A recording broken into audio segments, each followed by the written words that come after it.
السلام علیکم گائس. پاکستان میں کرسی کی جنگ ہمیشہ رہتی ہے اور رہے گی. آرمی چیف پہلے آرمی چیف تھے, اس کے بعد فیلڈ مارشل لگ گیا. فیلڈ مارشل لگ گئے, اس کے لیے نہ آرمی چیف کافی ہے نہ فیلڈ مارشل.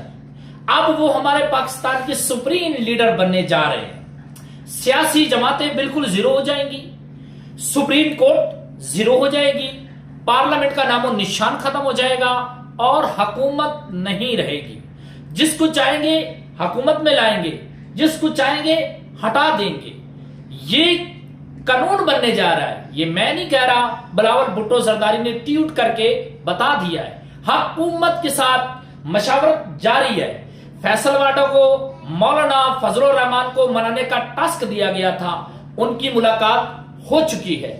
پاکستان کے اندر 87ویں ترمیم کا بل منظور ہونے جا رہا ہے, جس کا مطلب کہ ہمارے آرمی چیف سپریم لیڈر ہوں گے, جیسا کہ ایران کے آیت اللہ خامنئی سپریم لیڈر ہیں. اسی طرح ہمارے آرمی چیف ہوں گے.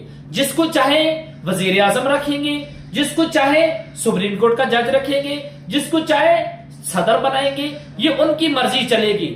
تا حیات کے لیے ہمیشہ کے لیے افواج پاکستان کا سربراہ آرمی چیف ہمارا سپریم لیڈر بن جائے گا. تا حیات کے لیے ہمیشہ کے لیے چھپ کے نہیں, شرعام نہیں, سارے قانون اور ساری ریاست سارا ملک آرمی چیف اور فوج کے پاس چلا جائے گا. یہ ہے 87ویں ترمیم. 87ویں ترمیم منظور ہوتے ہی سپریم کورٹ کا جج آگے پیچھے نہیں جا سکتا. جو کام کرے گا وہ کرے گا, نہیں تو کسی کو بلوچستان میں لگا دیں گے, کسی کو سندھ میں, کسی کو پنجاب میں اور کسی کو KPK میں.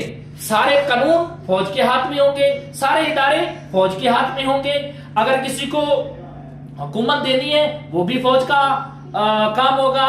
یہ ہے 87ویں ترمیم. اس کی وضاحت تو فی الحال یہ ہے, آگے دیکھتے ہیں اس کا کیا لائے عمل آتا ہے. Thank you sir. گڈ.